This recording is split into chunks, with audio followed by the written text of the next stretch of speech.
A cidade de Tóquio estava mergulhada em uma escuridão fria e chuvosa naquela noite.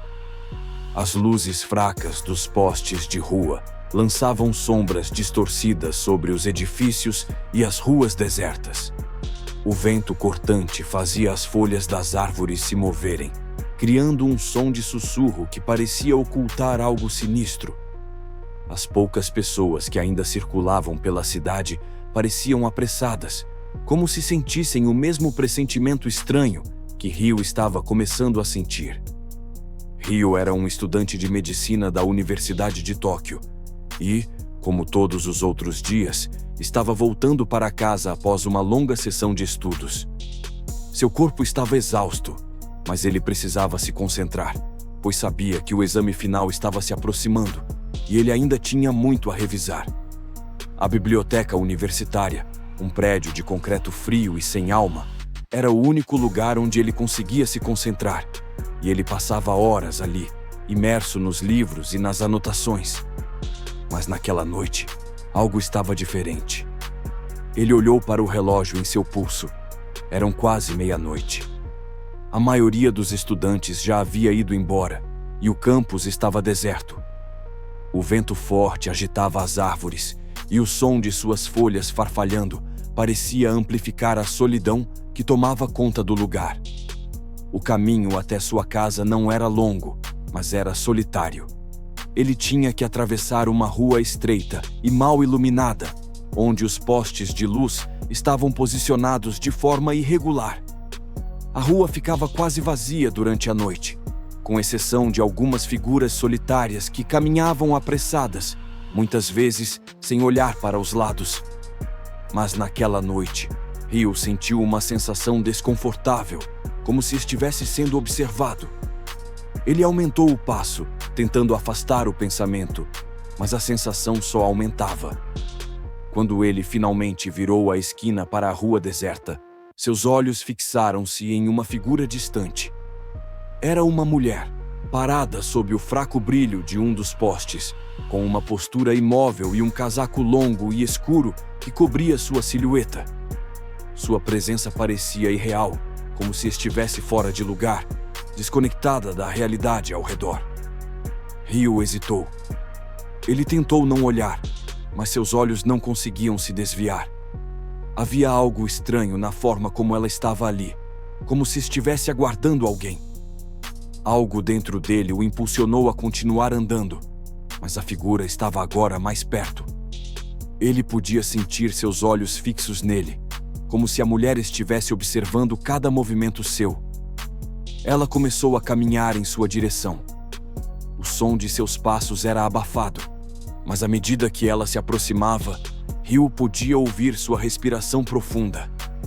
Ele queria apressar o passo, mas seu corpo estava congelado pela curiosidade e, ao mesmo tempo, pelo medo.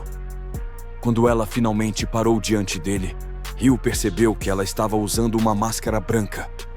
A máscara cobrindo sua boca parecia estranha e desconfortável. Ele tentou desviar o olhar, mas não conseguia. Era como se ele estivesse hipnotizado. A mulher olhou para ele com uma expressão séria e, com uma voz suave e fria, disse: "Você acha que eu sou bonita?" A pergunta foi direta e, embora a voz fosse suave, havia uma dureza por trás dela, como se ela estivesse exigindo uma resposta. Ryo sentiu uma onda de confusão. Ele não sabia como reagir. A mulher parecia completamente fora de contexto naquele lugar, naquele momento. Ele olhou ao redor como se procurasse uma saída, mas as ruas estavam vazias. Ele sabia o que era. Sabia das lendas. Kushisake Onna, a mulher com a boca cortada. Uma figura que assombrava os pesadelos das crianças no Japão. Uma lenda urbana que falava de uma mulher que aparecia na noite, perguntando a mesma coisa: "Você acha que sou bonita?" Se a pessoa dissesse sim, ela a matava de qualquer forma, ou deixava a vítima em estado de pavor. Se dissesse não, ela a matava imediatamente. O medo tomou conta de Ryo, mas ainda assim, ele respondeu: "Sim, você é bonita." A mulher então sorriu. Seu sorriso se abriu de forma assustadora e a máscara caiu para o lado, revelando uma boca cortada de orelha a orelha, uma ferida profunda que parecia nunca ter cicatrizado. Seus lábios esticados formavam um sorriso grotesco, uma expressão distorcida de algo que, em outro contexto, poderia ser considerado uma beleza. Mas ali, naquele momento, aquele sorriso era aterrador.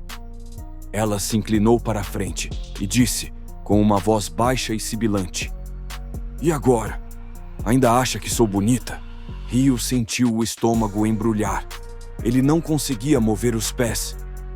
Sua mente estava paralisada, e a única coisa que ele conseguia fazer era olhar para aquela boca deformada que parecia engolir tudo à sua volta. O sorriso dela parecia aumentar, como se estivesse se alimentando do medo que tomava conta de Ryo. Ele sabia que, naquele momento, ele tinha que dar uma resposta, mas não sabia qual seria a certa. Qualquer resposta errada poderia ser fatal. Ele tentou recuar, mas suas pernas estavam fracas. Ele não conseguia mais se mexer. O ar parecia ficar mais denso e, em sua mente, uma única palavra ecoava: fugir. Mas em vez disso, ele perguntou com a voz trêmula: "O que você vai fazer comigo?" A Kuchisake-onna não respondeu imediatamente. Ela apenas continuou sorrindo, observando-o com uma intensidade que o fazia sentir como se estivesse sendo consumido por ela. Por um momento, Ryo pensou que ela poderia matá-lo ali mesmo, mas antes que ele pudesse reagir, algo inesperado aconteceu. Uma figura surgiu nas sombras. Era um homem encapuzado, com um casaco escuro que cobria a maior parte de seu corpo. Ele parecia vir do nada, sem fazer um som sequer. A Kuchisake-onna olhou para ele com olhos penetrantes e, de repente, recuou, como se estivesse sendo repelida por sua presença. O homem se aproximou lentamente, seu olhar vazio e sombrio fixo na mulher. Ele não dizia uma palavra, mas sua postura era firme, como se estivesse ali para proteger Ryo. A Kuchisake-onna, furiosa, fez um movimento brusco com a faca que segurava, mas o homem encapuzado a bloqueou com uma agilidade sobrenatural. Eles ficaram em um impasse por alguns segundos, como se uma batalha silenciosa estivesse acontecendo. A mulher, finalmente, olhou para Ryo com um olhar cheio de ódio e desapareceu nas sombras, deixando apenas o som distante de seus passos. Ryo, ainda sem acreditar no que acabara de testemunhar, olhou para o homem, que não disse uma palavra. Ele se virou e começou a caminhar na direção oposta, desaparecendo na escuridão. Ryo, tremendo, não sabia o que pensar. Ele estava grato por estar vivo, mas sabia que algo muito estranho havia acontecido. Ele correu para casa, sem olhar para trás, mas a imagem da Kuchisake-onna, com seu sorriso deformado, nunca o deixou. Em cada canto escuro, em cada rua deserta, ele sentia que ela poderia estar observando. Ele sabia que, se a lenda era verdadeira, ele nunca estaria completamente seguro. E nas noites seguintes, sempre que ele passava pela rua deserta, ele ouvia um sussurro suave, como se o vento trouxesse a pergunta que ele temia: "Você acha que sou bonita?"